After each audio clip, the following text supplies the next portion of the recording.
મિત્રો આપણે અહીં ગુંદે આવ્યા છીએ। ગુંદા અહીંયા પાછા ઓલા થઈ ગયા છે પાકલ। જો તમે આ પાકી ગયેલો છે। અહીંયા ગુંદા કાચો છે। ગુંદા ઘણા આવ્યા છે। સીતાફળનો ફાલ બેહવા મળ્યો છે। જો આ સીતાફળ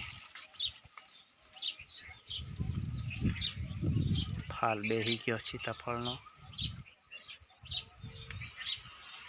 ઝીણો ઝીણો બેઠો છે, વરસાદ આવશે એટલે થઈ જશે। જો અહીંયા આપણે હામી વાડે એવડા છે।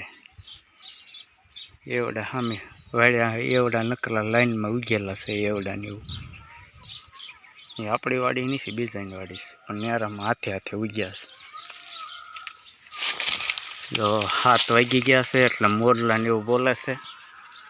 ગામમાં મોરલો માંડ્યો છે। જો આંબાને એવું જો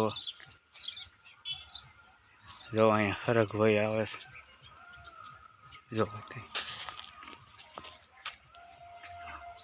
મોટી જબર હરગભાઈની સિંગ થઈ ગયેલી છે। અને ઓલા પણ તો કેટલા પોપિયા પાકી ગયેલા છે। જો તમને પોપિયા દેખાડું। પોપિયા તો ફૂલ પાકી ગયેલા છે, કેટલાય બધા પોપિયા છે। જો એક તો ટોસી નાખેલો છે। જો તમને ઝૂમ કરીને દેખાડું। જો